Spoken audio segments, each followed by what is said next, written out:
by Subtraction. So it's all about artists who start with a form and chisel or carve or lathe away the edges to turn it into something beautiful. So, and congratulations to all of you who maybe fought the traffic. We are next door to the largest golf tournament in the world. So we might even hear people from there, but this is the place where the culture and the fun and the quiet happens compared to over there. So thank you so much for being here with us live today, and to those of you joining us virtually. So super excited to have my team with me today. Starting at the far end there is Mr. Brian Sykes from North Carolina. And then, oh yeah, you gotta turn the microphones on when you get ready. Oh. Yeah. And then we have Alan from Utah, who's gonna share all sorts of cool stuff about what you and Joe DeRue do together. Yay, Alan. Mr. Smith. And then right next to me is the fabulous Gideon Nine Hongo, currently living here in Arizona, but you know, he came a long way to begin with from Zimbabwe. So we'll hear a little bit more about that. Thank you. So yeah, this is they're all fun. I love all of these. It makes my whole week when we do these Friday afternoon get together. So I think we'll do like we like to normally do, and have each of you tell us just a little bit about how long you've been doing the work that you do and why you chose, you know, wood or stone. So I'm going to start again with you, Brian. What got you into this? I fell in love with wood in college. I was taking electrical engineering for 3 years, and I was getting bored with it. But at my school, they have a school for American craftsmen in wood and other mediums. And my roommate was in wood, and I fell in love with it. And I have been working in wood all of my adult life since then. And it is my passion, and I love every day I get to go out into the shop and create using wood. Brian, what school were you attending? I went to Rochester Institute of Technology in New York, Fantastic. and it has 5 SAC schools, School for American Craftsmen, and they have glass, weaving, well, they used to have weaving, ceramics, wood, and metal. And they have some very famous people in those teaching those classes. Wendell Castle in wood, Albert Paley in jewelry, a renowned school. That's wonderful. There were 9 freshmen in my class. Interesting how there's a number of our artists who were engineers before translating into artists. There's got to be something about that problem-solving mind that transfers over. So we'll hear more about that. But thanks. Okay, Alan, I know you have a very interesting background, but yes, I have quite an interesting background. hold it like I got this. started with wood in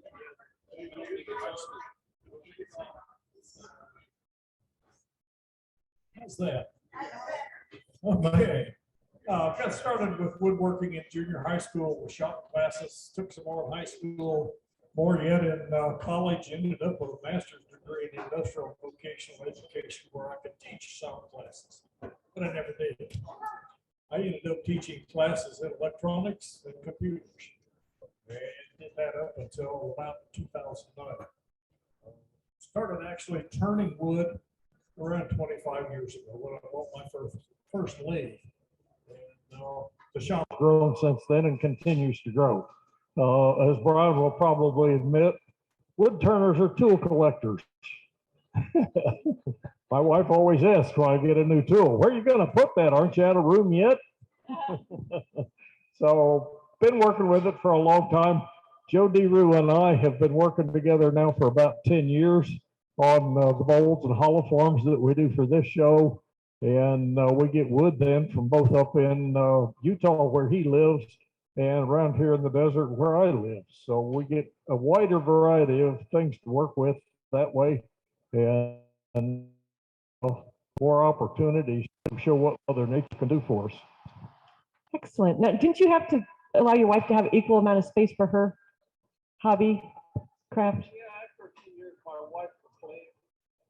You can just leave it on the whole time. There we go. complained about not having her own shop for all of her sewing machines and stuff. So we added a 700 square foot sewing room to the house. Two embroidery machines, a quilting machine, and I have no idea how many sewing machines later. It's full. And she usually has at least one, sometimes two of those machines running at all times. I love that. Equal opportunity there. Perfect. Okay, Gideon, tell us a little bit about how you got into the stone carving thing. Well, born by an artist, raised by him. I had a very big, very big interest in what my dad was doing. Didn't know anything, but I liked what he was doing because he was my dad. And know nothing else other than watching him do what he was doing and wanting to help him in whatever he was doing. And at the age of 7, I had already mastered and tried to learn why he was doing it and how he was doing it. And every day I will tell you honestly, I will disappoint my father because I'll blunt his chisel or his best tool, and he'll be mad at me. And in that way, he taught me how everything had to be done at a very early age to keep the chisels sharpened, not to blunt them, how to hold them, how to use them, how to look at a stone and a piece of wood and make whatever you want from it, or you hunt anywhere in the bush, try to find what might interest you and bring it to life. So at the age of 7, I was able to start doing my own small sculptures like smiling moon, like the happy elephant, those little ones where they will be looking a smile and the happiness. But by so doing, he was teaching me how to look further beyond just a stone or a wood. And he taught me because he was doing 3 mediums: metal, stone, and wood. And he, at a very early age, he told me, choose one and be number 180. Don't be like me because I'm running all these 3. So I said, Dad, I want to be a stone sculptor if it makes sense, because it has a lot to offer, because every stone comes out naturally with its own originality. And I would like to search where it comes from and what it wants to be. And he was looking at me like, how did you get that? And I said, I was listening at you when you were talking about how you do it to people who fly from all over the country coming to collect your work here in Zimbabwe. And he was like, I didn't know you were listening every time when I was talking to people. And I'm like, I liked what you said. And I looked for sure the only way for me to do what I do or I want to do will be to pick a stone. So he said, okay. And he gave me the chance. And he said, from now on, I want you to be my workshop cleaner. You'll be cutting the bases of the stones I want to make. And if I put a pencil or a chalk on a piece of stone, I want you to do that. And I want you to listen carefully. What I will tell you to do and to do it right. And if you don't do it right, out. Or else I'll give you a downtime for a week or 2. It depends on how great the thing you have done or you have hurt me. I said that I really want to be like, I will listen, I promised him. So from then on, even if I was in my primary education, I was, every time, it's either I will be going to head cattle, goats and sheep, or I'll be in the studio with my dad. And we were taking rotations as kids to do and to work with daddy. So I was fighting hard so much because he was very concerned about the stability of a piece when it stands up. So I had to do it well, to cut the base and to make sure it stays stable. Why? Because he explained, it's danger. If you put a sculpture and it fails on somebody, it's not good. So he True, wanted to make true. sure that Yeah. that's what it happens. And you have to be very sure that it is safe. So that's what We I call that risk management. Yeah. he started and he was, thank you, Susan. So anyway, I learned from then when I was 7 till today. I'm 54.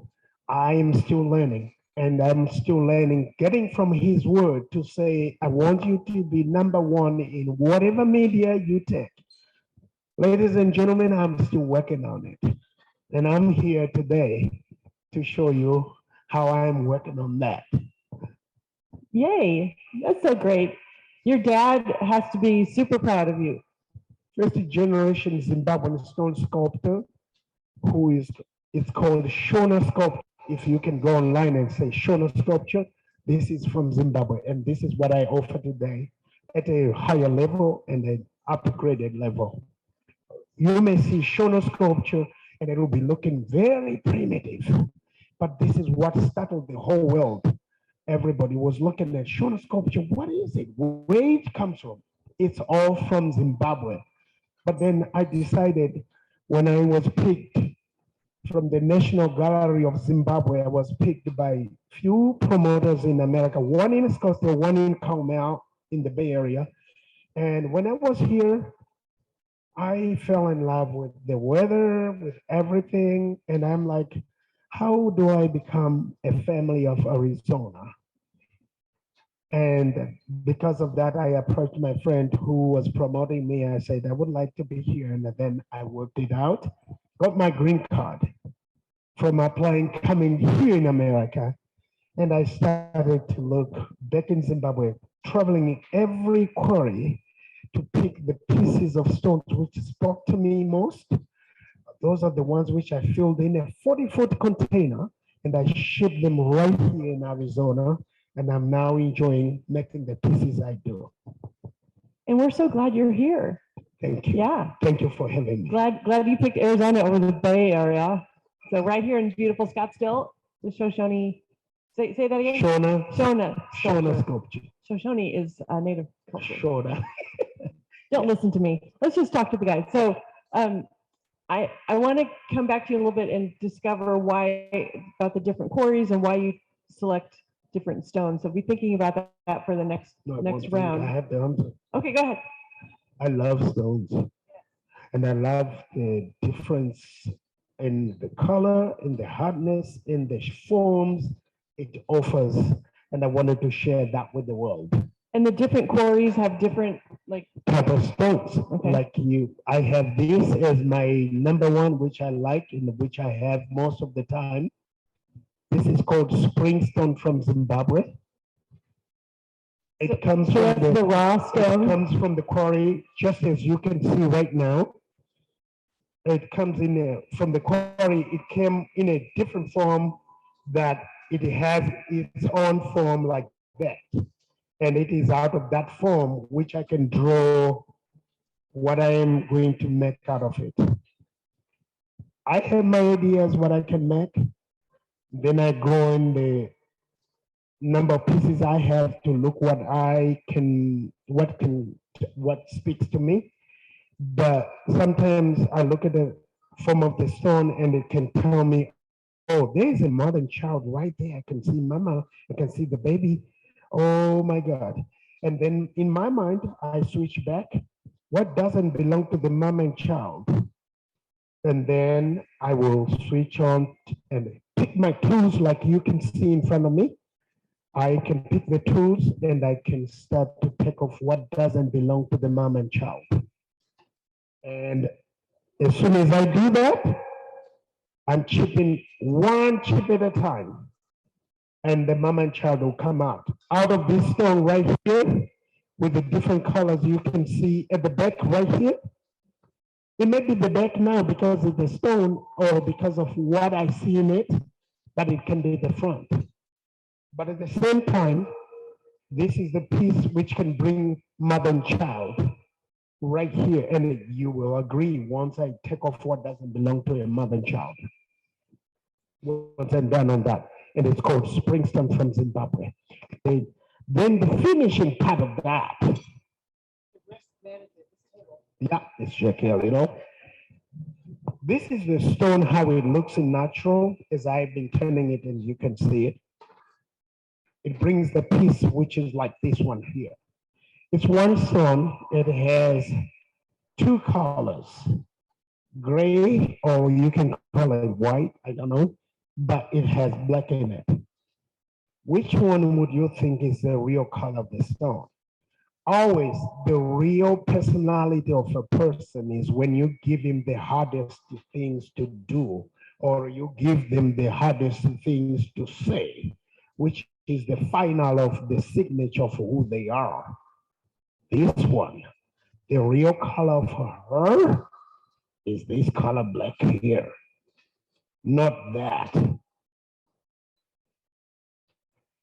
So when I put my chisel on this stone here, it looks gray like the book, here, or the texture.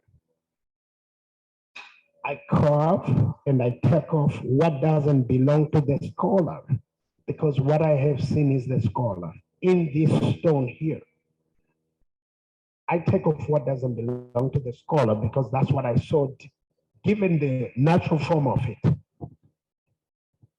All the whatever cutting up, this one was straight, full, up to the feet.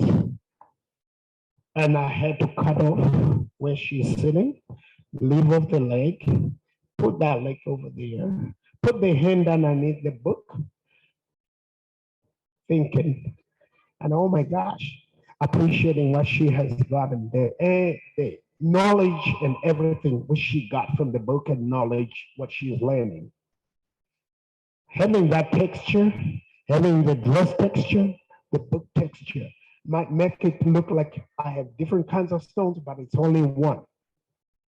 Creating beauty by subtraction. If I had not taken off what the stone looked like, I would have not unleashed the spirit in the stone. I wanted to unleash what, so she can speak and show and share what she is and what she wanted to the world. I'm just the conduit. It's beautiful. Oh my gosh. Thank you, Gideon. Wow. And these tools, I mean, which are the most important tools? Every tool. No, before this, The heart. patience. It takes a long time to do that. How long? I forgot. After doing it since I was 7, I just focus on the best of what it can be when I finish it. And every day is the best day when I'm working on it. And I can't wait to jump out of my bed to just find what's in that stone to make it happen. I've said this before, but when I come in and I hear tink, tink, tink, and he's over there working, it's a great day. The hands, here, the eyes, and the toes. Sorry to come back. The driver of the mind, of the eye, is this one. The very first guy who will make and match this guy are these two. Because this guy, the very pointed ones, is the one who will be digging through to make this and to make space, driven by this one. And after that, it's either I have a chisel or I have this tool right here with the teeth, which is like a comb, to kind of shave off the grooves of this. And then after that, I will take a chisel. Where is that? Yeah, here. The chisel to shape it and shave off. If I want to make this smooth, I'll use the chisel and the hammer to crave off and shave off all this. Get it to this point here. And then from there, I use a rasp. Depending on how hard the stone is, this is a diamond coated rasp, which is for the very hardest stones. And then you have a rasp which can work in the wood or it can work on the stone, depending on how it is hardened. This is a hard, very for the hard stones, but it's steel. This is diamond or carbide. And then from there, from the chisel and the rasp, I use the file to make it smoother, which I have this texture on the book, it's the file. And then from there, I use wet and dry sandpapers. I didn't bring those to make the face and the feet a little more smoother. From a rough grit, 80, 220, 400, up to, it depends. If you want it to be smoother, you go up to 200, 2,500 grit polish it.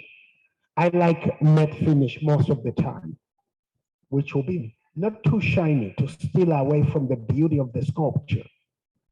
I like the texture, which is rough, which doesn't steal away from the fine finish, but complement. I like the file finish, which is softer to look at and coordinate both the smooth, the rough, and the mid-finished one. That's one stone right here with how many textures? 1, 2, 3, 4. It's one piece. But that's how I like it to show the depth of the piece in the subject matter. Thank you. That is so great. Thank you. Wow. Now, I know that you're going to have a whole bunch of people come over and look at everything more closely now that they know how you've done that. I have some pieces over there with parts which are not touched from its originality. You can see this stone itself, very original from the quarry, and it looks this different from what I'm talking about. So fascinating. We could have you talk the whole hour, but I'm going to move over to the wood guys. We might come back to you though. I bet we'll have questions. So, so Brian, your work, I love that you keep branching out. Oh, that was funny. Yay! You do your turned pieces and then you do your carved pieces and you incorporate other elements. What got you on the birds, or do your whole thing? But I'm fascinated by your birds. The birds are symbolic to me in a way. They represent peace, freedom, flight, and I've always just loved birds, and incorporating them into the wood, sitting on a branch that's carved out of a burl. This started out a 1,000-pound root burl. And so then you have to go at it with the first tool is a chainsaw to make the pieces, then a bandsaw, and you start to maximize the wood and what you can get out of it. And you have to pay attention to the grain direction for strength in the birds. And there's lots of pre-planning and thought that goes into a piece. When I was first asked for this discussion of addition and subtraction, it reminded me of when I started carving faces. And about 10 years ago, I decided I wanted to carve some faces. And they're difficult. It's easy to make a character face, and it's very difficult to make a beautiful face. And I was having difficulty, so I was talking with a sculptor friend of mine, and he told me to do this. I constructed a skull out of clay, and I added to it.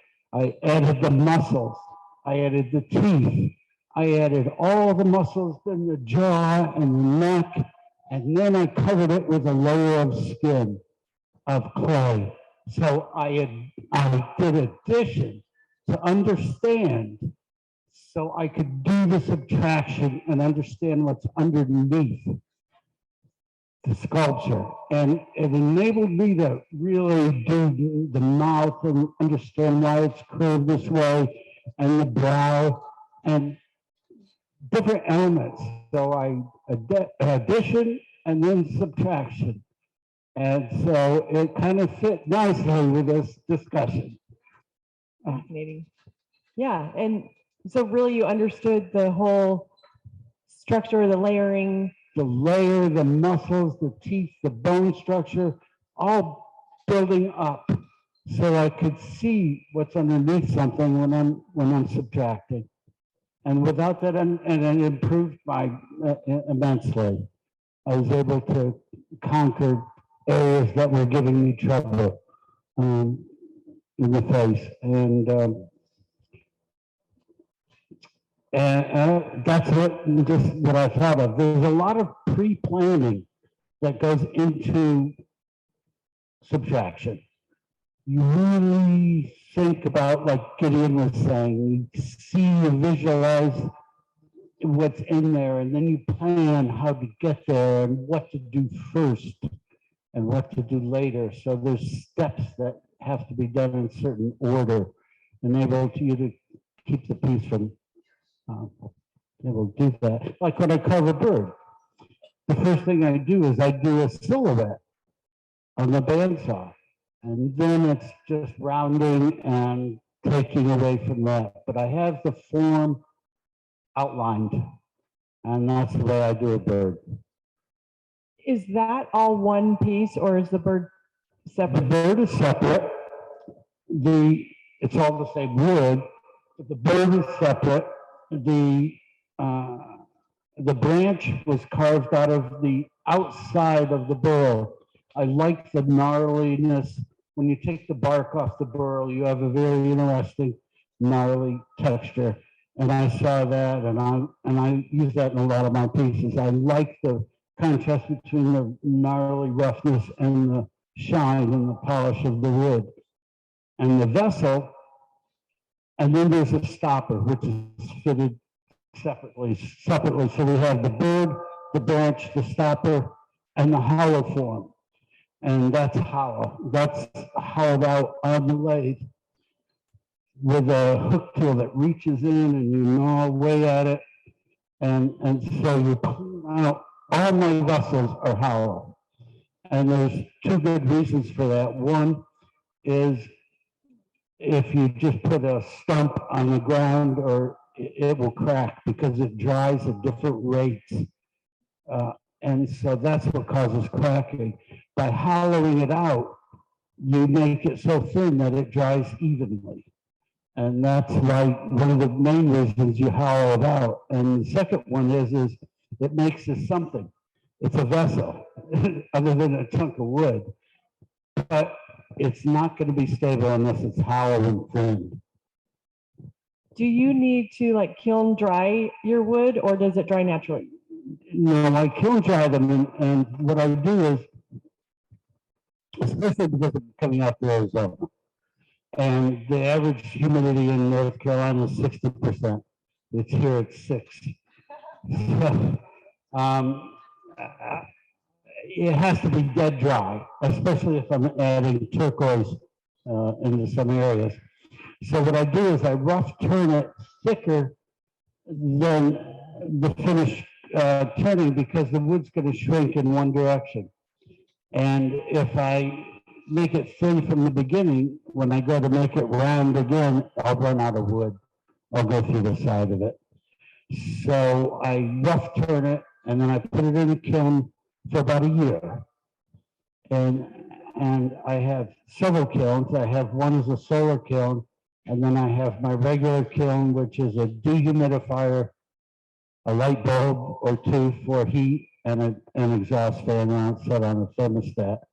And the solar kiln I just built this year, and I had a ball doing it.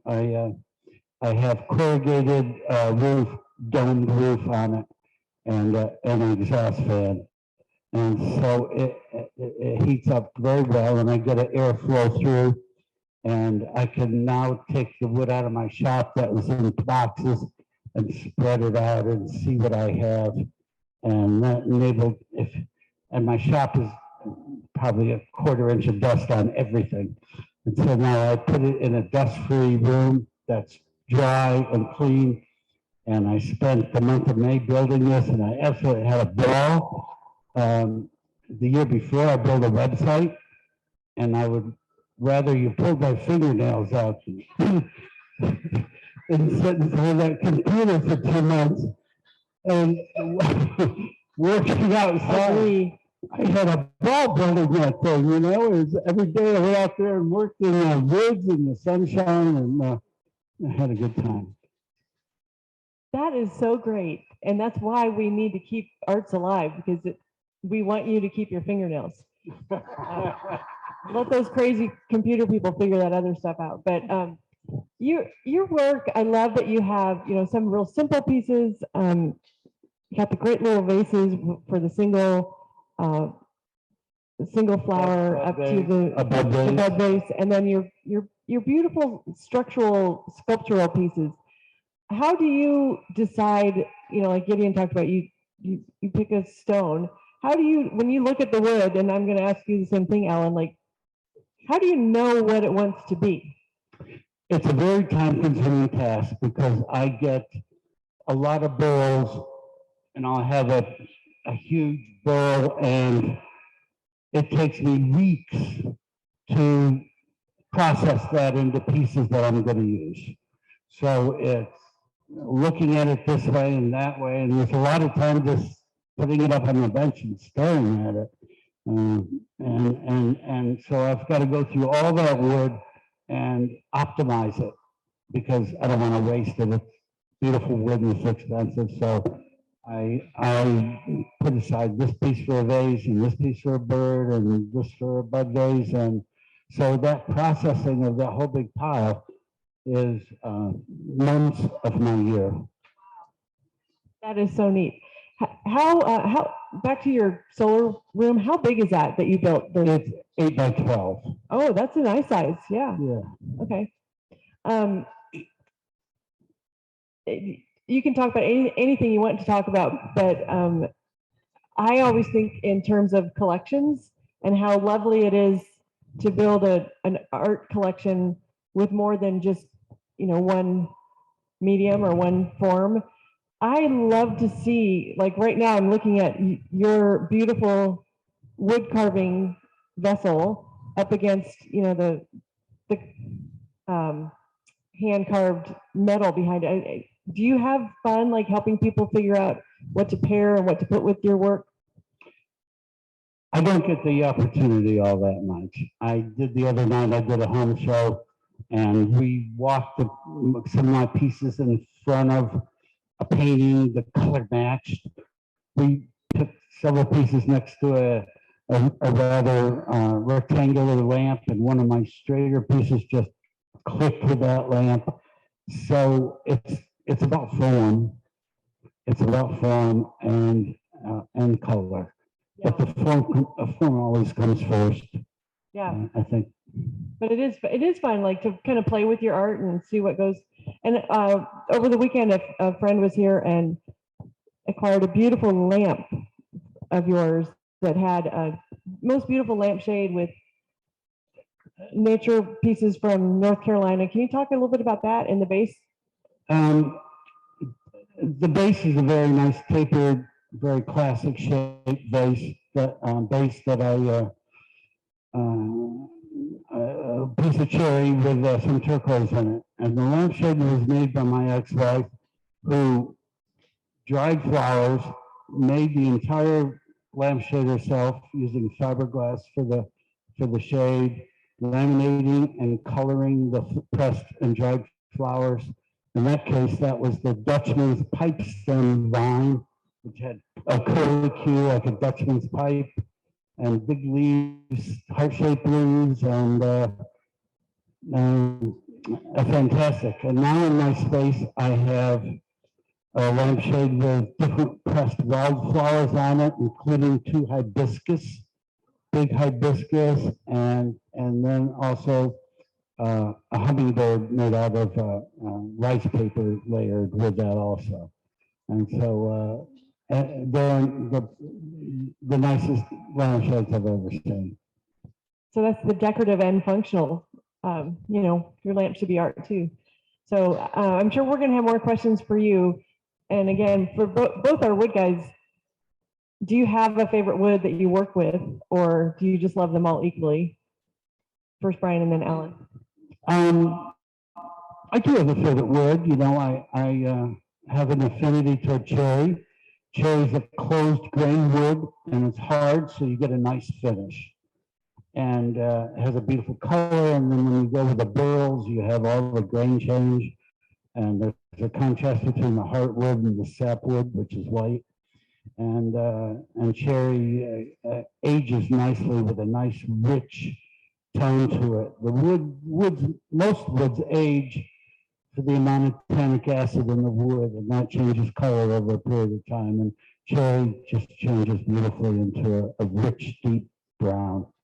And so, Hey, Alan, why don't you start with that question and then go on to a little bit more explaining your vessels and bowls?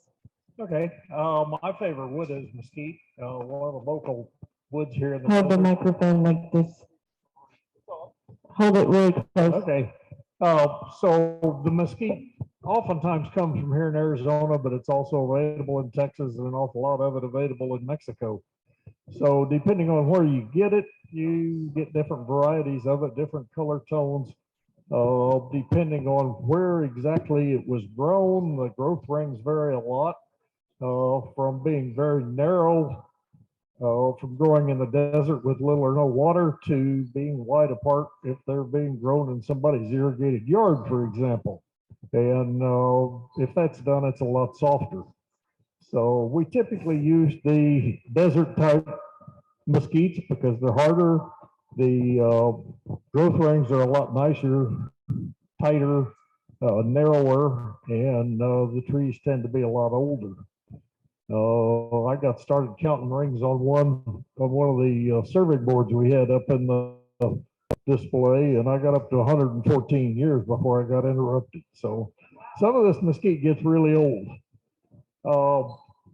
It works well if you keep your tools sharp. A lot of people don't like to work it because it is so hard, but sharp tools and a little patience go a long way, and it works well.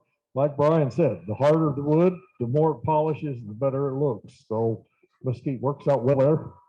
We also ran into that issue with an even harder wood that we discovered a few years ago here in the valley called silky oak, which is an Australian wood that was imported here, planted on the golf courses they were developing and building back in the 70s. So some of that has become available in the valley, and it's interesting to work. A lot of green in it, a lot of color in it. It's a red wood, which is not a normal color for most of the woods you see. So that has become one of my favorites. Joe doesn't like it too much because it's so hard. He doesn't like to turn it because of that. So I end up getting all of that. And for those of you that don't know, Joe DeRue and I have collaborated here at the show now for 10 years.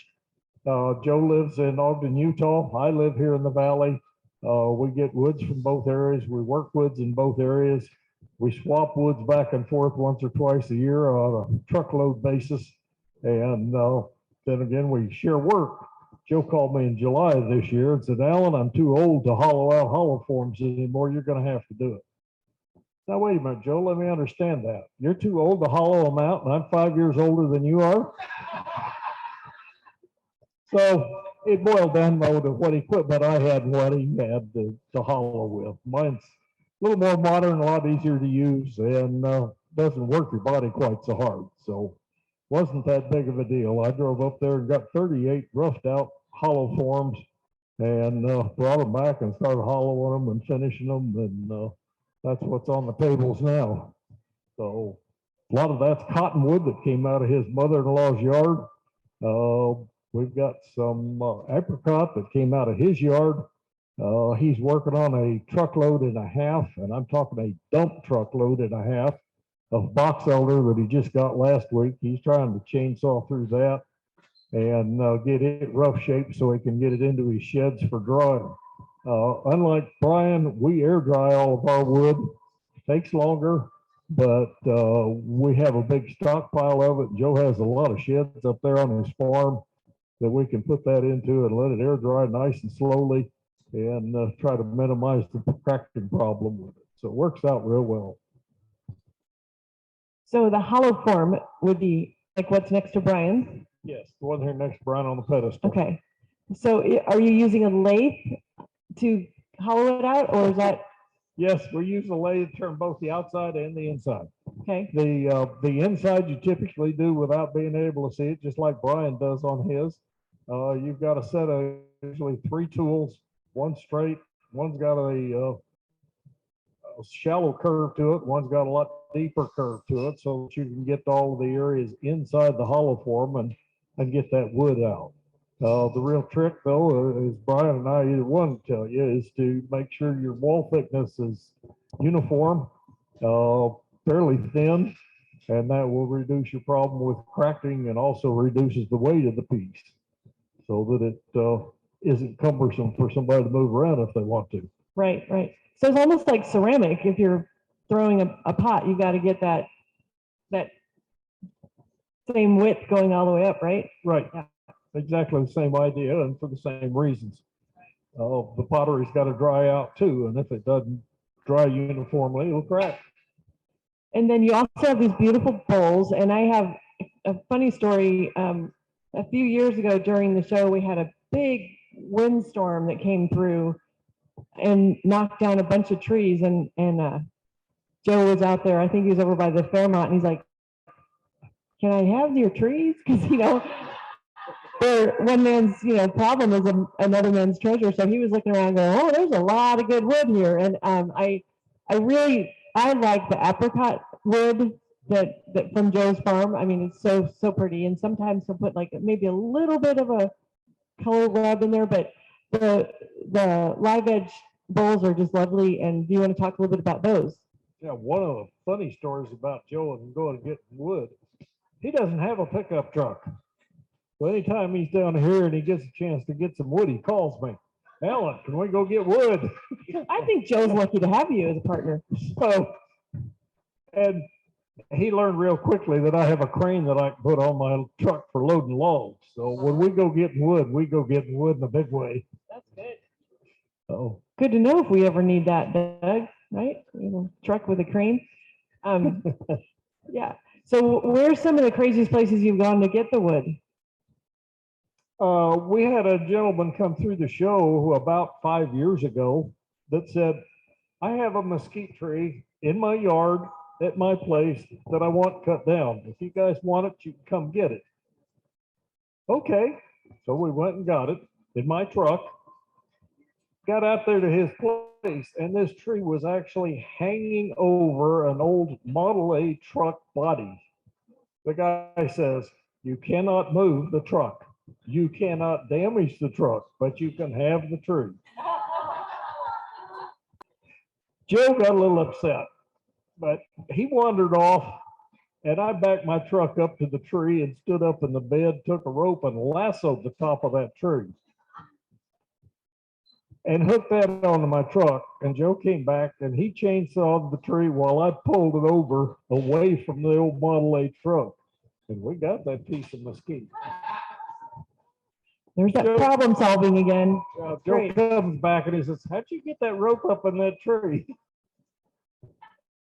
So we get into all sorts of things. We went to a guy's yard one time to get a piece of ironwood, and it was already cut. The guy had told us it was cut. We could just come get what we wanted, but it was a huge tree. But it wasn't the normal ironwood that's brown. It was a light tan color because it had been watered with an irrigation system every week. And the sapwood just took over. There was very, very little heartwood in the center of it and lots of sapwood, which is not normal for ironwood, but it made some beautiful stuff. People wouldn't believe it was ironwood looking at it though, but I could tell them it was ironwood because I'm allergic to it. That's a challenge. So you each have talked with great respect about your tools and how important it is to keep them sharpened and to take good care of them. I mean, they're your partners in your creation, really. So how do you select your tools? And you showed us a good example of the different chisels, different finishing pieces, the rasps. What do you guys use to do your finish work? And Brian?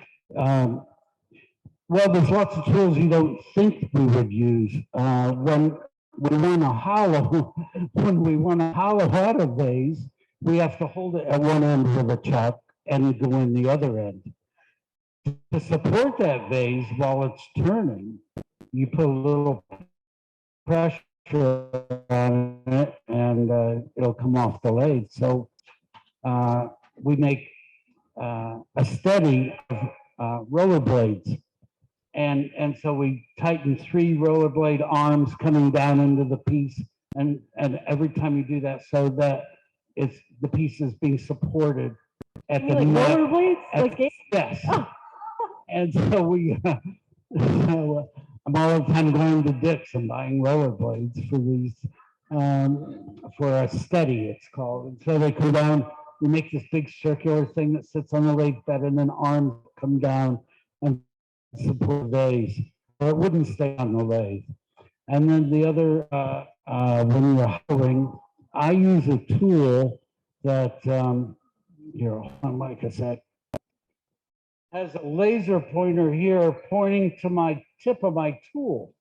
So as I'm cutting, my laser dot is actually on top of the vase, but inside the vase is my cutting tip, which I know exactly where that is because I have a laser pointed right at it from overhead, and it moves in conjunction with my cutting tool. So there's a lot of setup to doing this, and there's supports for the cutting tool and the sliding bars, and a lot of technical things that you can spend a lot of money on to get these different tools. But just how a lot of this isn't just that simple. And if you're trying to do it by eye, yeah, you can do it, but you'll end up going through the edge of the. you're gonna lose some wood. You're gonna lose some pieces, yeah. One of the things Joe Deru does his by eye, and that's why I wanted to quit doing it so much. I went one step farther than Brian's system. Mine doesn't have a laser up on top of it. It has a camera. So I can actually draw on a video screen the outline of my cutter, and I can draw another line parallel to that for what I want the wall thickness to be. And that's drawn actually right on the screen. And then I can track where the cutter is at all times inside that hollow form, because it's seeing the outline of the hollow form and the lines I've drawn representing the cutter and the wall thickness. So all I have to do then is keep it from going through the wall, which really isn't as hard as it might seem. But like Susan was saying, there are tools to do most anything you want to do with it. The steady rest Brian has with 3 rollerblade wheels. I've got one that has 8 wheels on it. And it was custom designed for me so that I can turn elliptical pieces rather than circular pieces. So we're hoping to have some of those to show next year. What you find though with steady rests and trying to hollow is the longer, the taller they get, the more support you've got to have for them, because you've got more torque pulling against that chuck and the jaws in that chuck that are holding the wood in place. And if it moves, then it's going to be out of round, and your chances of going through the wall are pretty good. That's fascinating. I mean, and David Barkley couldn't be here today, but he does the turned burl pieces on the north tent, and we built like a cage for him a couple of years ago that he could do some turning out here because we didn't want to risk, a piece flying off and hitting anybody. So he's using it more this year to do finish work than turning the wood. But there's a lot that goes into this stuff that we would never think about. I never would have thought about rollerblades ever for wood. What you're using from the rollerblades is just the wheels. Wheels, yeah, it's brilliant. And then how do you decide? You never will add another something to, but you guys, I've seen that if you have like the vessel over there, you've added the turquoise. What makes you decide to add elements or to leave it hollow, or leave the natural emptiness? I do both, but the turquoise kind of makes the piece pop. And your alternative to turquoise is some nondescript filler that looks like the wood almost, you know, so it's more, makes it more interesting, and it highlights the flaws, creates a nice color splash in the piece. And now I've started in the last few years, something I never thought I would do is actually stain and dye pieces, because the colors make it more interesting, especially for the younger customers. I'm not casting aspersions, but the color has become a more interesting thing. I never thought I would dye a piece of wood. It was always, this is the natural color of this, you know, but now I find it really fascinating to add some color to it. And now I'm working with wall sculpture, shadow boxes kind of thing with wood turnings setting in the box. And I'm using oil paint on the outside of the frames around them. And so I have a whole new learning curve with using oil paints, and I've become a house painter of sorts, you know. So it's adding more color to the pieces, and it's fun. I agree with you, Brian, on that one, because yes, just to use the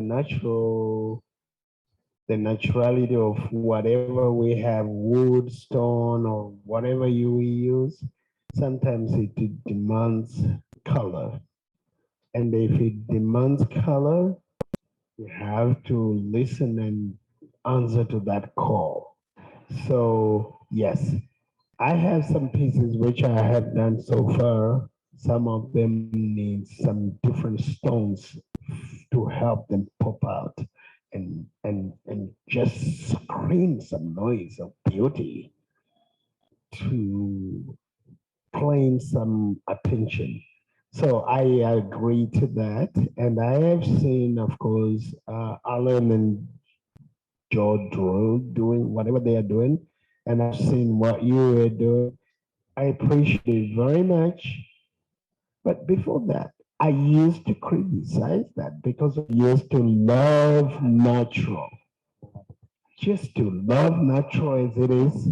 But at the same time, as you grow and as you do whatever you meet, depending on the material you use, yes, colors. I love some of the lavender colors running through your pieces. Yeah. Thank you. Thank you. Yeah, Yeah, I you think do back have to your beautiful colors. question, Susan, about how you decide whether to leave the holes and the cracks or to fill them with something.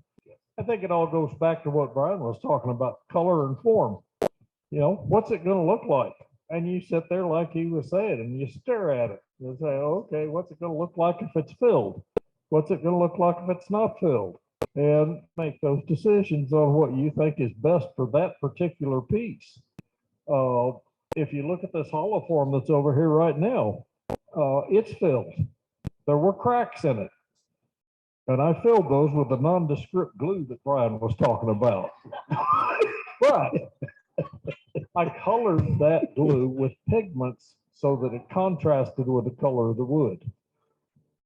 And now it's a feature instead of just a crack. If you can't fix it, feature it. And remember, when we are creating this, it's not something to do with anything other than to create beauty, which will make you happy first before the audience, before anybody.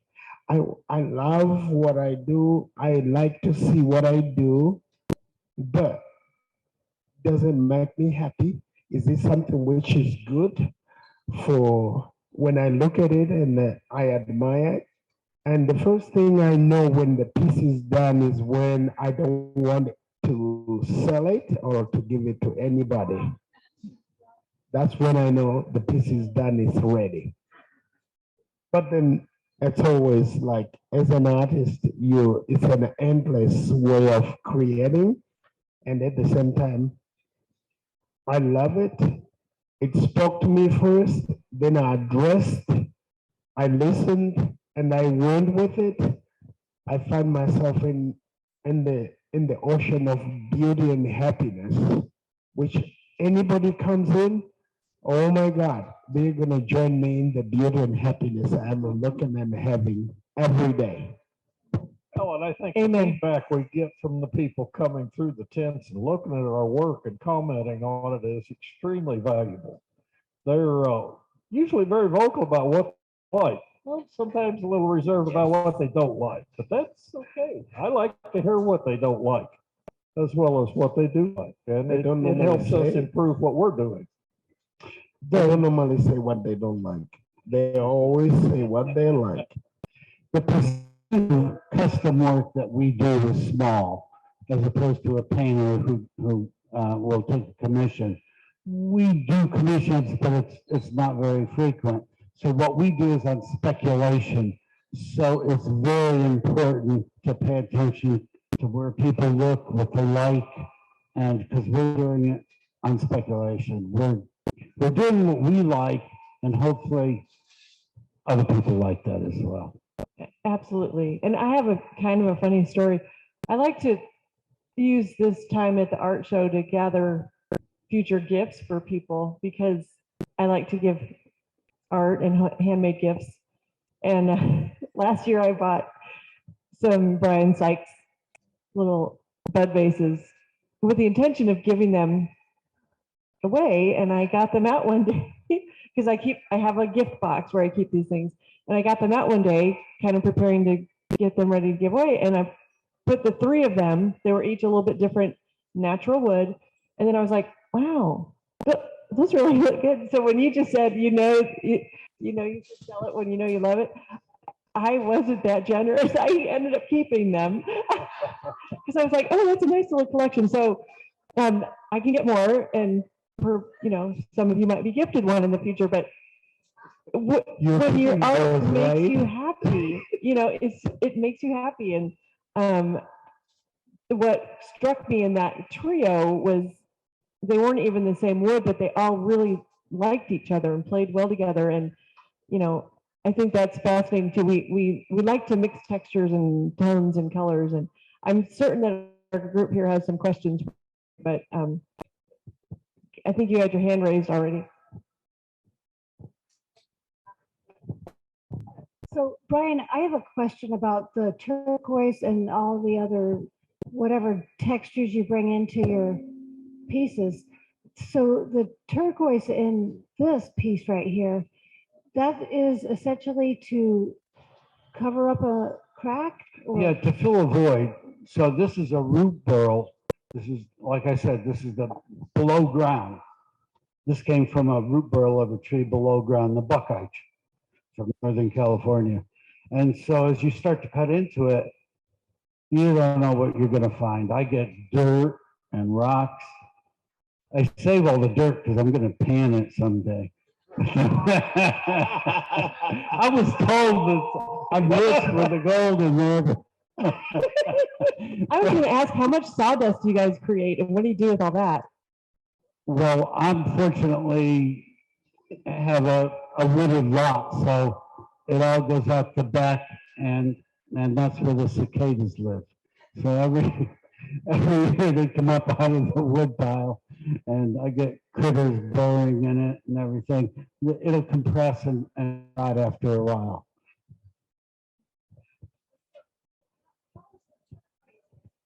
The turquoise is crushed and mixed with epoxy. And then I fill in the voids, and then I can grind it flush with the piece because it's much harder than the wood. And once I get it flush, then I can put it on the lathe and go through the finer grades while it's turning. But it's got to be really flush first, or it'll stand proud as you work it. Well, that's my take on it. A lot of people have put turquoise in vessels and tables. And my take is I want it to look like it grew there. So I obsessively fill every little crack and crevice and try and make it part of the piece, as opposed to putting a stone in a field of epoxy. Well said. How do you finish? What finish do you use for your wood pieces? I use a lacquer finish and I spray it.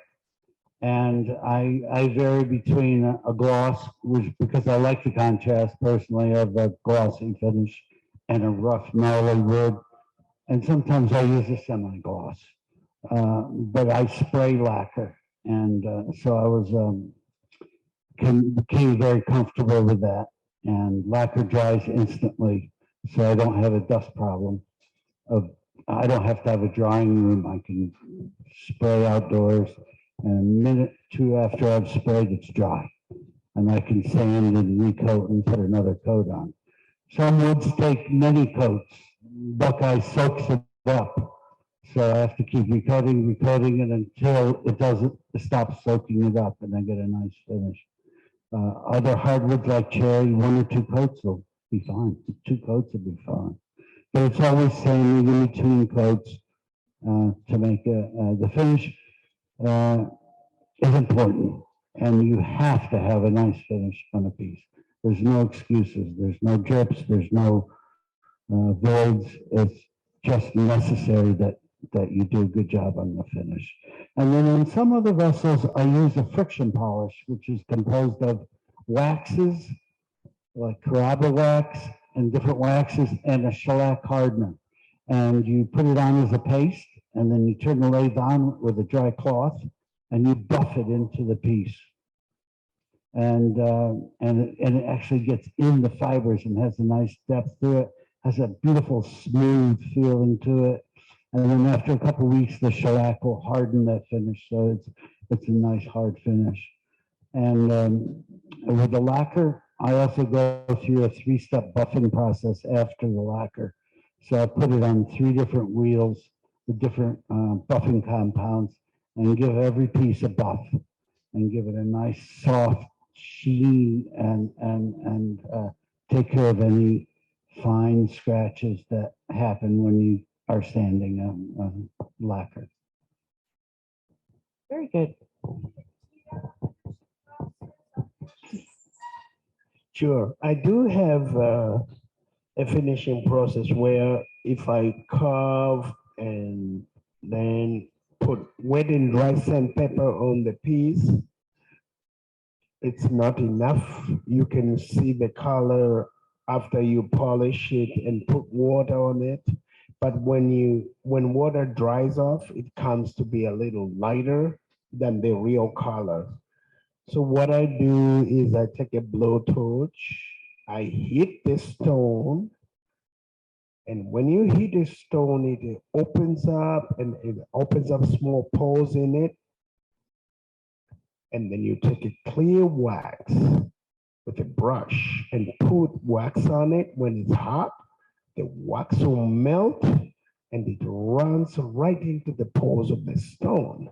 It's absorbed into the stone and it brings out the natural color of the stone to stay that way. So if you see any of my sculptures yellow, that's the real color of the stone. If you see them green, that's the real color of the stone. I've done nothing. And if you see where I polished, non-polished, polished and waxed, they look different because of that. Yes. It's a lot of fun. Excellent. Yes. Oh my goodness. So much great information. Does anyone else have any questions today? Okay. This has been fascinating, and I'm so grateful for each of you, Brian, Alan, Gideon, for sharing with us. And thank you for enjoying it along with us. And if you want to go see their work closer, Gideon has out in the courtyard, and then just if you follow the path right to the inside, and you'll find Alan on that side, just a couple of rows, couple of streets over, as we say, on the back aisle. And then Brian, we got to keep him in the corner. So he's back on the south tent, back wall near the back. And I do encourage you to look at all their work a little bit closer, especially now that you've got some more insights into what really goes into the creation and the making of these beautiful art products. So thank you again. We're so happy to have you here and hope you've learned a thing or two more about addition by subtraction.